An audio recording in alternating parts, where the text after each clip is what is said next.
See on saade sulle, kui sul pole päris ükskõik, millise autoga sa sõidad. Tere kuulajad, Autotund taas eetris sellisel pühade nädalal. Munad keevad, kes on siin natukene, võtab reede siis vaiksemalt, tähistab usupüha. Teistes riikides vist on esmaspäev ka vaba, ma saan aru. Vaba ja mitte ainult vaba, vaid ka ülekande vaba, et kui sa tahad ühest pangast teise panka saata eurosid, siis ma saan aru, et välkmakse toimib, aga elame ikkagi sellises Euroopa Liidu ühtses kiviajas, kus kuskil Kesk-Euroopas on esmaspäev selline vaikne mediteerimispäev, Eestis 10. tuleb kenasti täita sotsiaalmaksu deklaratsioone ja siis raamatupidajad võivad mõelda, et kuidas neid ülekandeid teha sinna maksuametisse. Ma ei tea, kas... See haakub, ma ei räägi nagu seda niisama, see haakub meil hilisema teemaga, kus me jõuame Euroopa Liiduni aastane 2035 ja e-kütusteni, et selles mõttes see ei ole selline suvaline jutt. Me lihtsalt sellega, et meil on natuke vaiksem nädal, võib-olla tuleb ka natukene lühem saade, vaatame või tõmbame käima ennast.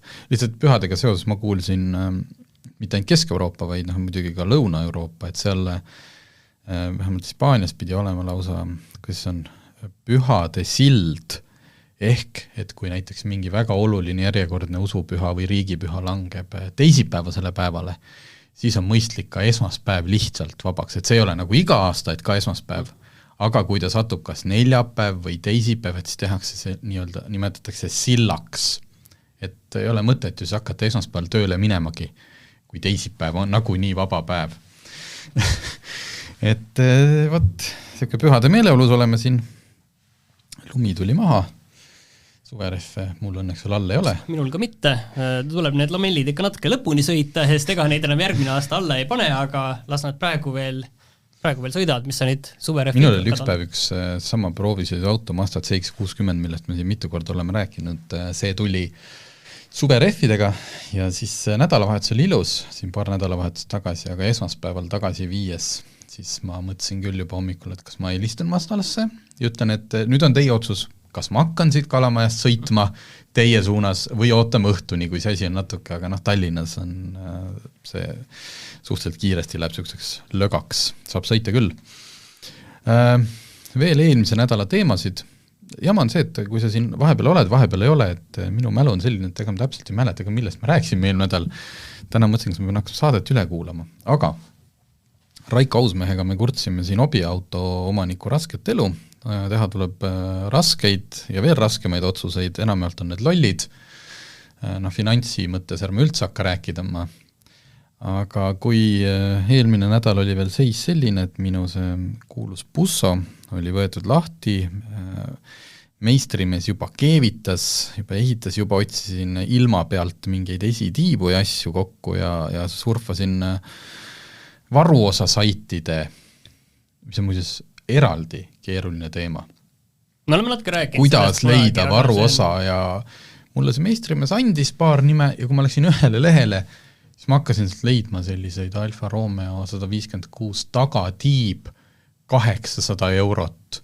Üks, teine tagatiib 900, siis olid seal mingid tagaosa detailid, olid juba kuskil 1500, siis ma kirjutasin talle, et sorry, et kas me nüüd selles eelarves siis tegeme selle projektiga, et ma sain aru, et mingid jubinad on jah kuskil mingi 100-200, siis ta ütles, ei see, naljakalt ta ütles, seal on vist need kindlustuse hinnad. Et selles mõttes, et kui on mingi kindluscase, et siis keegi hakka sul kuskilt mingit, ma saan aru, mingit keredetaile saab veel omakorda juppideks jaotada.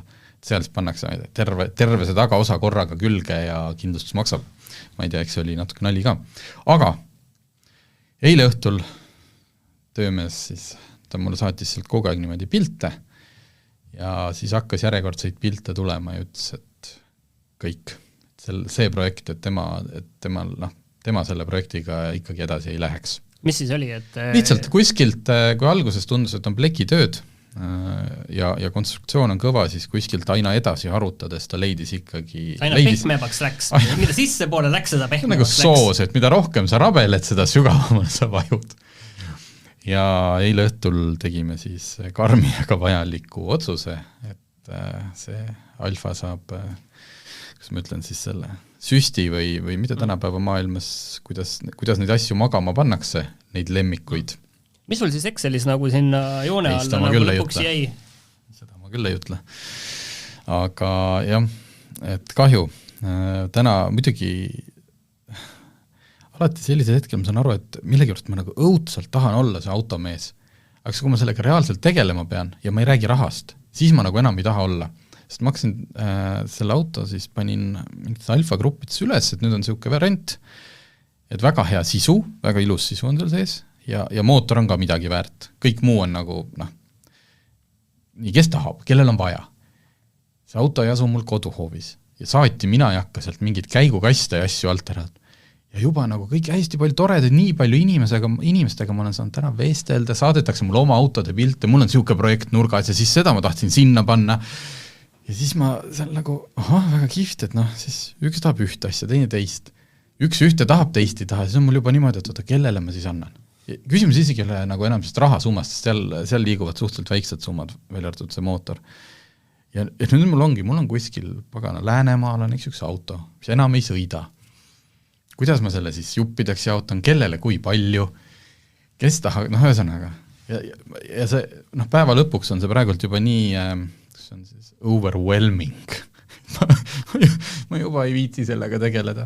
Vana sul see Alfa Romeo 156 on? 2001 aasta. 2001, see on siis 22 aastat. 22 aastat, aga ilmselgelt ei ole seal siis tehtud kordagi mingeid selliseid keretöid, mis oleks seda hävingut mingi hetk nagu mõne aasta võrragi edasi lükanud, et ta on nii sügavale sisse läinud see kõik, et jaa, sellega seoses ma ei küsinud seda vanust nagu niisama, et minul oli nagu see nädal silma see, et kõik need selle CO2 kvoodi eest ostetud need Mitsubishi e-Mievid, et need nüüd hakkavad ikka otsi andma. Ja selles mõttes, et mitte nagu lihtsalt otsi andma, et tegelikult on juba tükk aega olnud sellised, tead, liiguvad siin jumala armust, on ju, aga ikkagi need masinad on ikkagi täiesti nii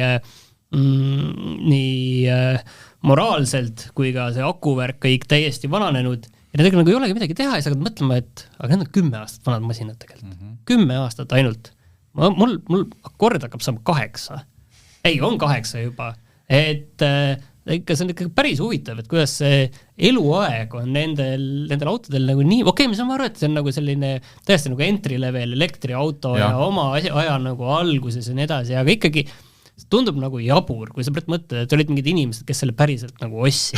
Kes selle päriselt ossid selle raha eest, mis oli 30 000 sisuliselt. Sellel, kui ta välja tuli, kus tahtsid seda osta, elektriauto 30 000, mis sel hetkel oli veel natukene suurem raha, kui ta täna on. Aga nad hakkad eks otsi andma akude pärast? Aga aku, ei muud asjad tegelikult ka. Okay. Mingitel on ikkagi, ma saan aru, mingid kliimad ja mingid asjad läbi ja neid varuosi ja midagi ei ole ja et 100 häda ja nii kallid ja spetsiifilised asjad seal mingid, et ta ei ole ainult akud. Et aku tegelikult on ju tegelikult võib-olla isegi kõige lihtsamini vahetatav, lihtsalt proportsionaalselt selle auto kohta on see nii kallis. Jah, tegelikult ta maksab selle auto hinna, sisuliselt maksab see vahetus, on ju. Et seal lihtsalt ei ole majanduslikult mõttekas ja see ongi nagu mõtlen, et kas see, vaata, millest see asja mõte tegelikult oli, on ju, alguses oli see, et see CO2 kvoot, väga roheline teema on ju, et me peame sellist mingit rohelist asja selle eest ostma. Aga nüüd meil on üle Eesti 150, umbes nii palju vanarauda. Et see on ja 10 aastaga. Et tagasi vaata, nagu see ei tundu kõik ikkagi väga nagu roheline.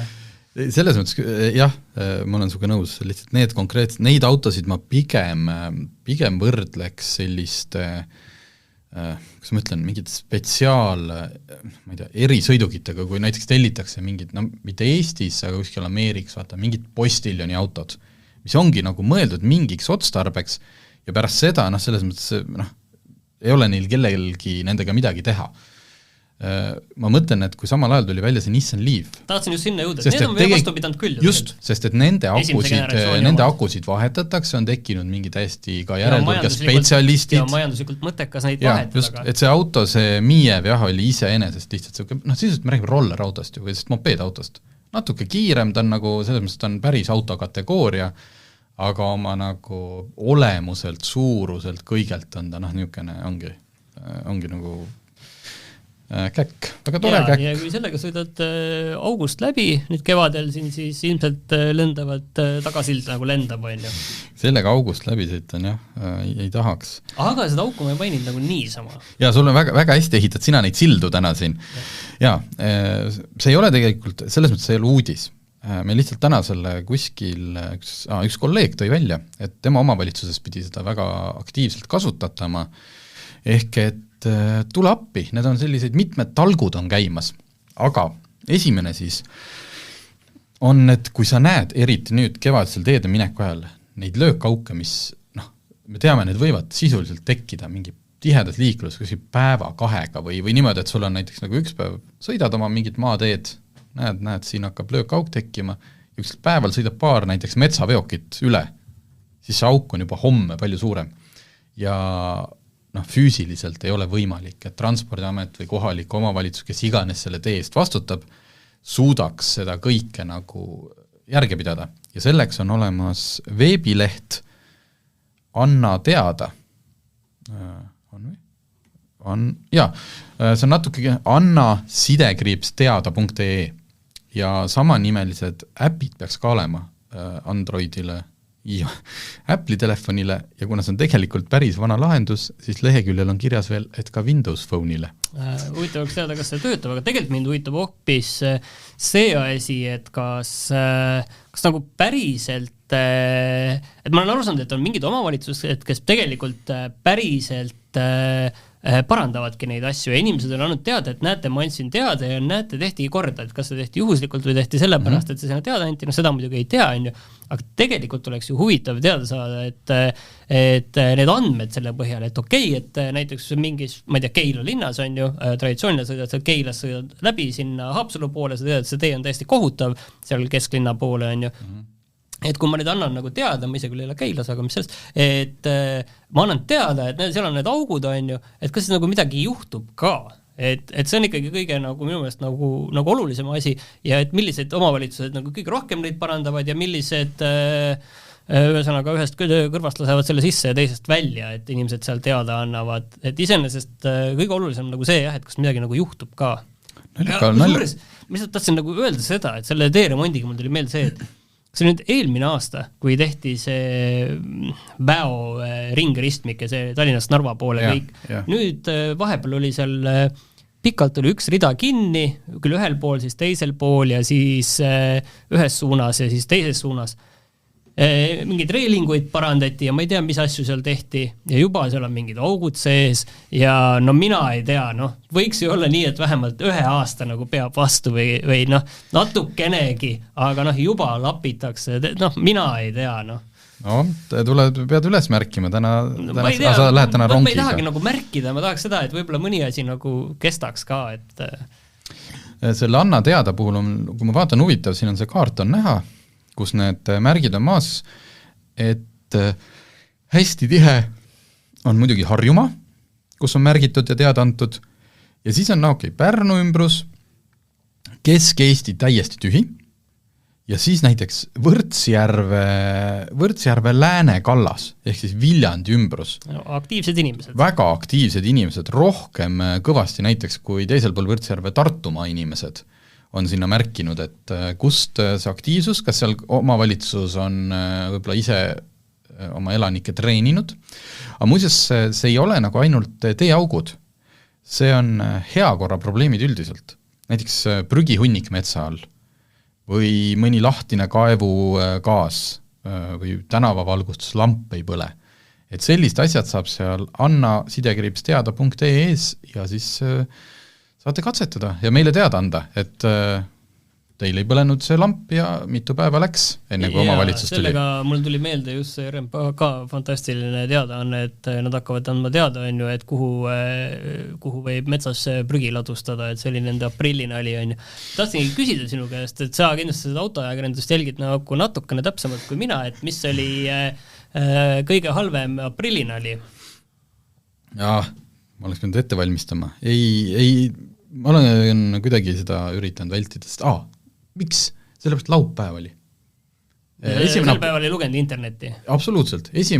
aprill langes laupäevale, oli täitsa okei ilm ja tõesti, et muidu ma oleks ilmselt, me oleme vast teinud ka mingeid siukse kokkuvõtteid, et mingitest aprilli naljadest automaailmas, aga see aasta õnneks see libises tead, minu ei näinud ka nagu kuidagi nagu üldse ei näinud ja mõnes mõttes on see nagu tänuväärne, võib-olla autofirmad on aru saanud, et see on nagu kohutav, see korporatiivne 1. aprill on nagu üks kohutavaid asju nagu üldse üks piinlikumaid. Ma millegipärast panin tähele, et Eestis seda tehti nagu väga aktiivselt, et küll tuli pressikaid erinevaid nalju, aga noh, oleme ikka ausad, et sellist asja ei peaks tegema, et 1. aprill on okei, kui nalja teha, kui sa oled alla 12-aastane, või on see erandjuhus on see, et tõesti, kui keegi teeb mingi nalja ja see osutubki tõeks.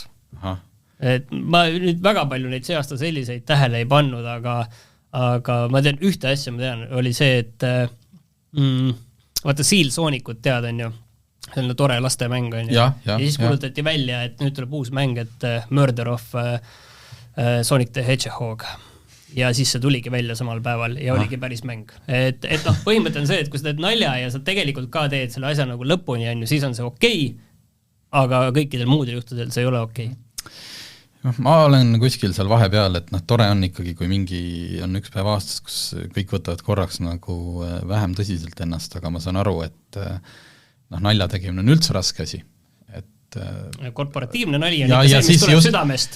Täpselt, nojah, ma saan aru, mis sa mõtled, et kuskil siis nädal otsa turundusosakond töötas, et mis nalja me see aasta teeme ja tihti selle käigus mõeldakse mõeldakse lihtsalt üle ja vaat see on nagu see anekdoodi rääkimine, et mis on ühe hea anekdoodi surm, on see, kui sa alustad seda, et ma räägin sulle maailma parima nalja, saad aru, ma kuulsin nii hea pärast seda oled sa selle anekdoodiga juba upakil ja aprilliga on ka see, et kõik nagu ootavad.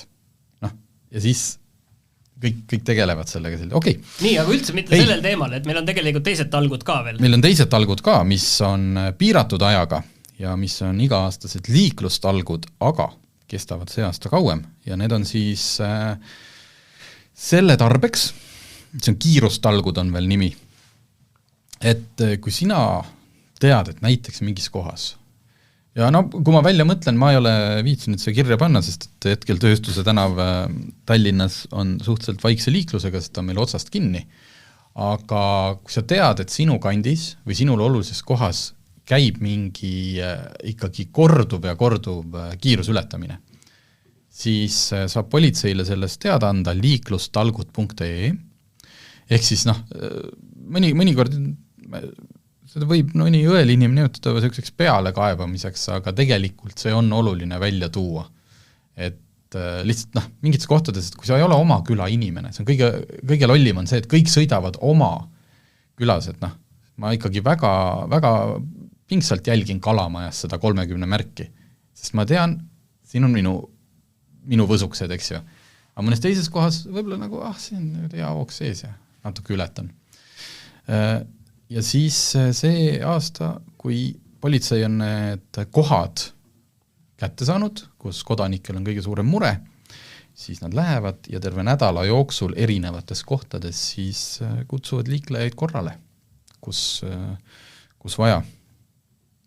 Et ehk siis liiklustalgud.ee, et kui teil on tõsine mure ja tahate, et teie kodukandis saaks natuke turvalisem, siis minge andke teada, natuke ikka aitab. Ja loodetavasti selle käigus, et ma ei tea, kui mingid kohta näiteks ikkagi, sealt võiks areneda natuke suurem ka, et kui mingis kohas, ma ei tea, loomulikult seda ilmselt on kuskil siis linnas, tuleks näiteks juba 15 või 20 või 50 seda märget, siis oleks seal võib-olla aeg midagi muud teha. Okei, aga räägime nendest e-kütustest Euroopa Liidust, mis me saate alguses välja lubasime, et mõnes mõttes me ei tahakski sinna nagu nii sisse minna, aga mis on tegelikult nagu oluline selle asja juures on see, et nüüd eelmise kuu lõpus räägiti siis Saksa valitsusega veel üle seda, et mis siis saab ikkagi sellega, et aastast 2035 ei tohi müüa heitmetega autosid, kõik peavad olema 0. ja mis sisuliselt siis täna on ju tähendab elektriautosid, aga siis seal leiti, et üks asi tehakse ikkagi veel võimalikuks. Tehakse võimalikuks see, et sõita tohib e-kütustega. Ja see tähendab seda, et tegelikult tulevad, praegu sisuliselt neid e-kütuseid veel sellise massiasjana ei eksisteeri, aga mis ta sisuliselt on tegelikult samalaadi mingi vedelkütus, mille puhul on siis see CO2 on sisuliselt see, mis sul tuleb autol täna torust välja, kui sul on diisel või bensiin, see CO2 on eelnevalt juba õhust välja võetud, nii et see, mis sinna tagasi lastakse, on enne juba ära võetud. Nii, ja et tegelikult see on selline bensiinile ja diislile mõnes mõttes väga sarnane asi, muidugi see kogumine tähendab ilmselt päris suuri kulusid, eriti esialgu. Aga seal on jah, vesinik, seal on taastuvenergia, seal on sellised elemendid kõik, et seda kütust toota. Ja, aga nüüd see puent on nagu asja juures selles, et kui tulevad nüüd uut tüüpi autod ühel hetkel, mis tohivad sõita e-kütustega, siis tegelikult need on väga sarnased nendele sisepõlemismootoritega autodele, mis on juba täna. Ja veelgi enam, sa võid sinna sisse valada ka bensiini või diislit ja see auto sõidab. Ma ütleks sult, et kui rääkides uutest autodest, siis tegelikult nii palju, kui mina olen aru saanud, et ei tule need e-kütusega autod, vaid need on juba olemas. Võib-olla tuleb kuskil, ma ei tea, tarkvara hääled. Jah, need on täpselt need samad, see e-kütus sa võid panna enda autosse täna juba ka, aga nüüd on muidugi puent on ju see, et aastal 2036 on ju, äkki sa enda praeguse alfaga veel sõidad ja sellega sa võidki sõita edasi ka, aga nüüd on küsimus selles, et need uued autod, mis pärast seda tulevad, on ju, sa võid ju sinna e-kütusega auto, sa võid ju sinna tegelikult valada ka bensiini sisse. Ja selle vastu siis Euroopa Liit tahab mõelda selle peale, see on muidugi väga, väga toore sul kõik, aga et paneme siis nagu andurid sisse, et oleks kindel, et tegemist on sertifitseeritud e-kütusega, mitte selle vana bensiiniga, mille puhul ei ole CO2 juba ära tõmmatud atmosfäärist, vaid mis reostab, kus tuleb see pluss, on ju. Et see kõik on nagu mõnes mõttes väga jabur, aga teistpidi, kõik nagu oleneb sellest tegelikult minu meelest, et mis selle e-kütuse hind tuleb ja millised massid sinna taha lähevad, kas sinna, kuidas seda hakatakse tootma, et see on nagu kõige huvitavam. Aga tegelikult ongi nagu naljaks, et mõnes mõttes alati on küsimus, et mis tuleb pärast seda praegust elektriautot, on ju. Et siis tuleb e-auto, aga e-autoga on see asi, et kütus tuleb kallim, aga seal ei ole kõiki neid akusid ja seda asja, sul ei pea olema seal tonni eest akusid sees. Et see on nagu väga huvitav, kuhu see suund nüüd nagu kõik läheb. Et ma rääksin sellest väga lihtsustatult ja nii nagu ma sellest aru saanud, aga see kõik on väga huvitav. Põhimõtteliselt tõid välja selle, et Euroopa Liidu üks kõneisik või siis ametnikud on juba hakanud muretsema, kuidas inimesed sealt nii-öelda hakkavad siis sikku tegema või nagu et kuidas vältida seda, et juhul, kui näiteks sellel hetkel on e-kütus jätkuvalt kallim kui tavakütus, kuidas see auto siis ikkagi aru saaks, et ta ei tohi siis käima minna, kui sa sealt kuurist vanaisa bensiini sisse valasid? Jaa, aga kas e-kütustel, et millised aktsiisid sinna tulevad? Kas sinna ei saa tulla ju sellised aktsiisid, nagu meil kütustel täna on, mis on sellised keskkonnareostusaktsiisid, vaid see on ju kõik täiesti kosher null puhas, mis sealt välja tuleb, et miks me peaksime sinna mingi tohutut seda aktsiisi panema peale, et see tundub nagu, ühesõnaga see on nagu huvitav teema, aga mis on võib-olla nagu see lai pilt on see, et see 2035, et need asjad juba natukene hakkavad nagu niiviisi absoluutselt, ma pehmenema, ütleme saan niiviisi. Olen seda kogu aeg siin öelnud, et mingid poliitikaid peab tegema, mingid, ma ei tea, kuidas siin saate enne saadet rääkisime omavahel kasutasime sõna arengukava, sul peab olema mingid ja kui selgub, et kurat ei tule välja, muudame ja tundub, et see muutmine hakkab siin juba päris varakult pihta. Aga e-kütustel mina hetkel veel näen küll tulevikku. Räägime sellega ära, et kui me räägime tänapäevastest kütustest, siis nüüd kõik on jälle see jutt, et kõik need kütusehinnad hakkavad tõusma, samal ajal muidugi terminal tõmbas siin hinda alla klientidele küll 10 senti, aga ütleme niiviisi, et vahepeal sai jälle mööda Eestit ringi sõidetud ja näha, et mõnes kohas on kütusehinnad ikka täiesti ulmelised, et diislit saab ka 1,4-ga posti otsast täiesti nägin sellist hinda. Jah, meid nagu valmistatakse ette, et siin OPEC tegi mingeid otsuseid, nad kas seal vähendasid tootmismahtusid ja siis jällegi mulle tundus, et kõik kütusefirmad eesotsas õliühinguga on kuidagi asunud hetkel siin viimastel päevadel sellisele et me siis oleksime valmis või et me ei hakkaks rääkima, et me ei hakkaks ise seal kuskil mingit barreli hinda jälle võrdlema postihinnaga. Kommunikatsiooni alustala on ikka see, et sa pead selle sõnumiga enne tulema, ette valmistama publikut ja siis, kui see sõnum või halb üllatus tuleb, et siis, aga te ju teadsite, et tegelikult see sama teema oli ka paar kuud tagasi ja tegelikult ei juhtunud midagi. Tegelikult hoopis see hind nõksa veel langes, et saab näha, et see on ma nüüd võtan siit laua peal, meil on niisugune fooliumist selline vandeteoreetikum üts panin korraks pähe, nüüd on lihtsalt et ostke ruttu hästi palju kõik seda kütust, mis meil on, et siis saab sellest talvisest seal paagis seal tanklates lahti ja saab suvise sisse tuua, et inimesed ruttu ära ostaksid kõik. Ja võtan mütsi peast ära tagasi. Jah, see on alati võimalik. Kuule, aga räägime siis sellest suurest teemast, mis meil plaanis oli rääkida, et Autolehes oli suur ülevaade autode töökindluse statistikast, 3–15 aastased autod, kus kohas oluline on siin jah, et mis statistika, et me oleme siin avaldanud seda sakslaste see on nüüd ülevaatuste oma, jah? See on ülevaatuste oma ja oleme avaldanud varem sakslaste oma ka ja sakslaste puhul on muidugi on hea see, et seal on tohutu suur valim, sest autosid on ju 10 miljonid, aga nüüd tõime ära Soome ülevaatuste statistika. Mis on palju lähem meile. Esiteks autode margid, mudelid, teiseks muidugi see klimaatilised olud, sest et ikkagi temperatuurid ja kõikumised. Soomes kasutatakse küll vähem soola, aga see ei ole nüüd päris nii, et Soomes üldse ei kasutata.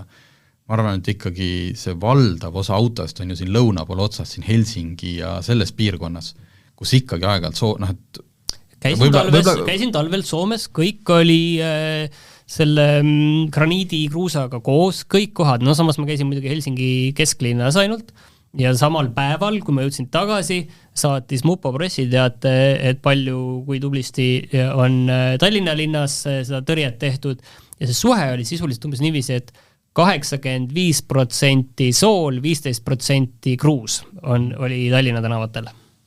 Aga hakkame kuskilt otsast pihta, et ega ühesõnaga seal siis tähendab ülevaatus statistika ehk auto tuli ülevaatusele ja mitu tükki neist põrus.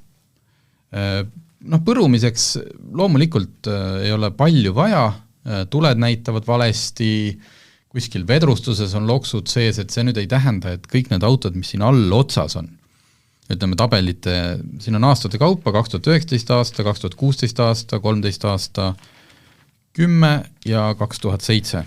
Võtsin kohe 2007 siit välja ja vaatan, et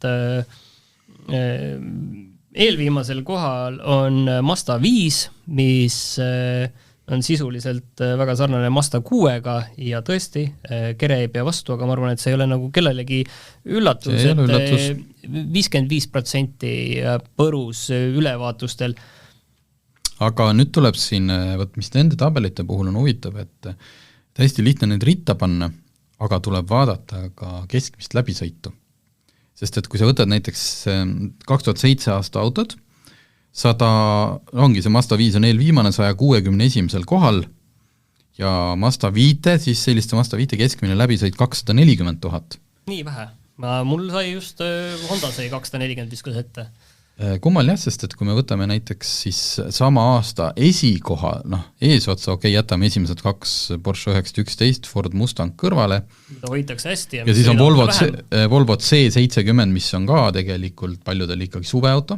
Austus, see on mul nagu üllatus, et see C70 üldse nagu nii hästi vastu peab. Ma olen mõnda nagu tegelikult ka enne lähedal näinud ja vaatangi, et C70, see tundub nagu ongi... Aga ma arvan, et paljud taidud lükkavadki selle ikkagi sügisel garaaži ja osad on neist veel kabriod. Aga 4. kohal on siis Ford Fiesta läbi kukkunud 17,9% ja selle läbisõit on 152 000 keskmine, ehk siis Mazdast ikkagi 100 000 vähem. 5. kohal Toyota Corolla Verso, 268 000, et siin nagu tuleb natuke vaadata seda, mis ühe auto keskmine läbisõit on, niisugust väike auto tihti liiguvad linnas, väiksem koormus, kõik sellised asjad. No siin on ka see asi lihtsalt, et ütleme, et see sama Mazda 5, et kui see juba 200-ni meie kliimas jõuab, et siis võid juba ennast õnnitleda, on ju, et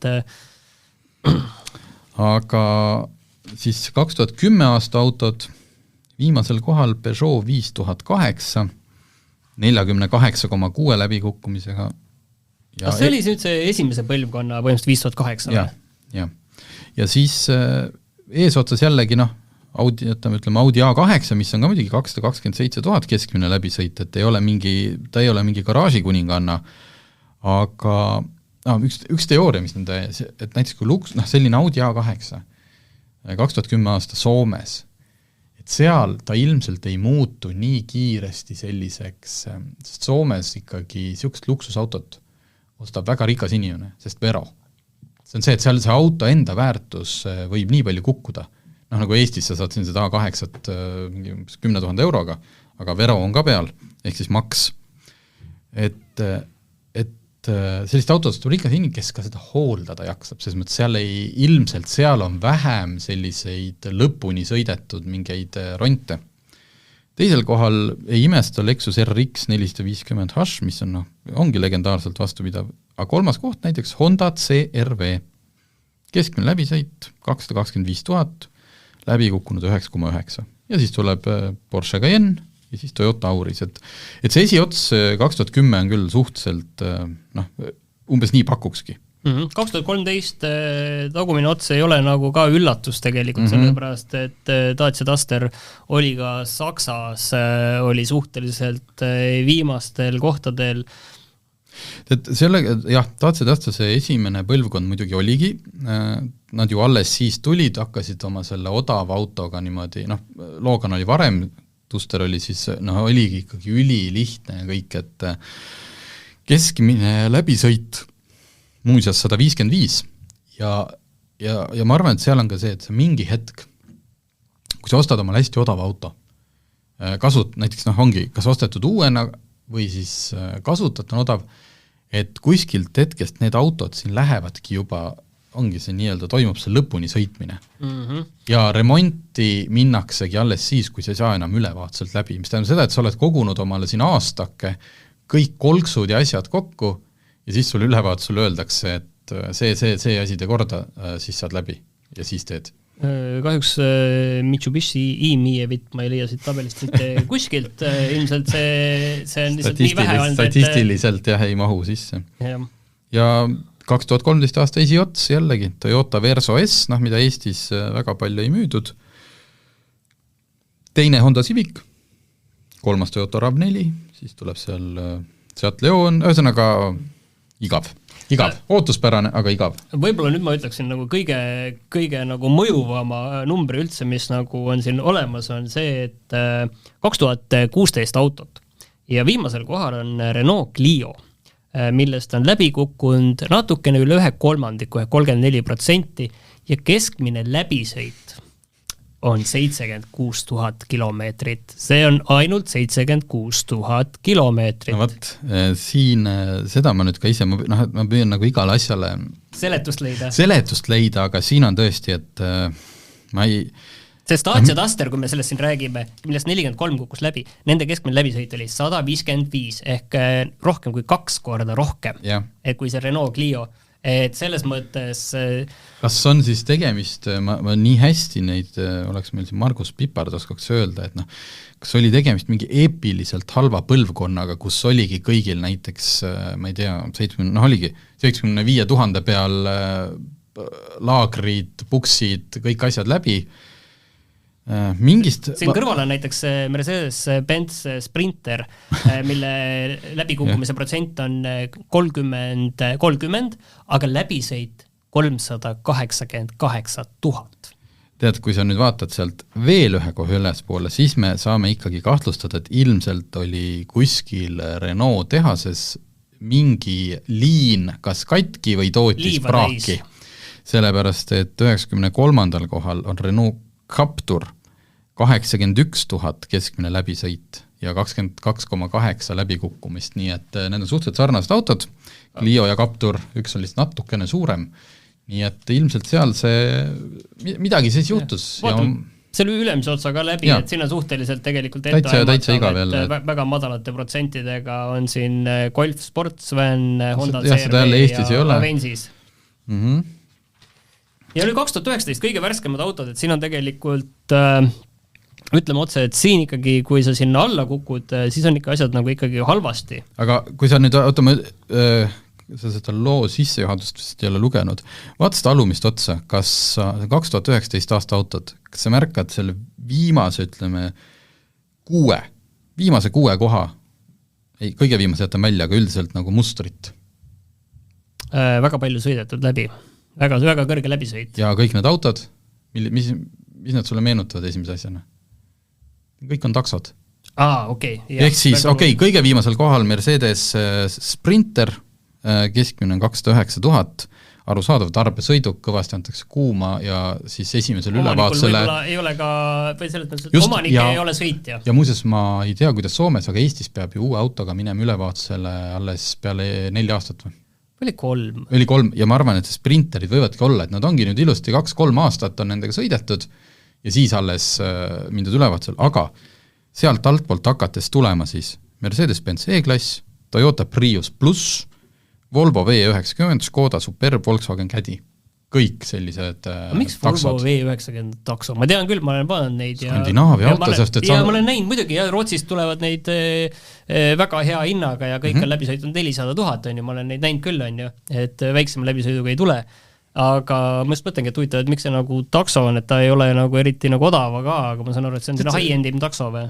Soomlane, Skandinaavia, Rootslane, soomlane ikkagi on harjunud. Usaldusväärne värk. Et vaata, Superb on ka siin sees, et mis tal, vaata ta on suur universaalkerega auto, et mis tal neid alternatiive jääb aina väiksemaks, sest et on ju need linnamaasturid ja asjad, aga see ei ole hea takso, ei ole linnamaastur vist, ma ei tea. Ühesõnaga, all otsas on taksod. Nii et see natuke moonutab selgelt seda, et ma arvan, et inimene, kes 2019 aasta auto, 3 aastat, keskmine läbisõit jagame nüüd siin üle 50 000, et noh, ja eesotsas näiteks kõige esimesel kohal Volvo XC40, keskmise läbisõiduga 69 000.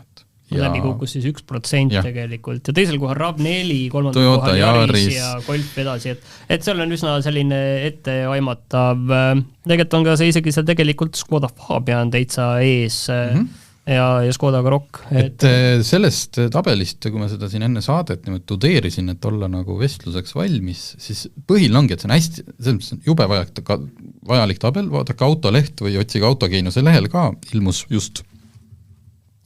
Aga on just see osa asjast, et sa vaataksid ka nagu läbi, nagu et see, et kui sa mingit autot soovid ja vaatad, ta on seal all lõpus, siis vaata ka palju selle keskmine läbisõit on. Mõtle, kas seal võib mingi põhjus olla, et miks just see auto, sest et ega see on vana tõde, mida tuleb ikka korrata lõputult ja lõputult, et kõige parem kasutatud auto on hea omaniku autona.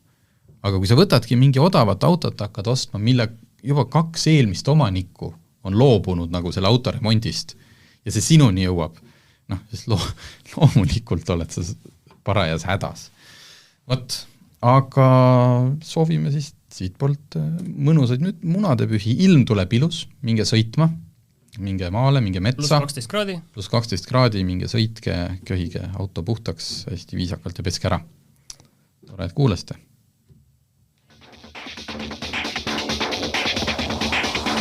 Autotund. See on saade sulle, kui sul pole päris ükskõik, millise autoga sa sõidad.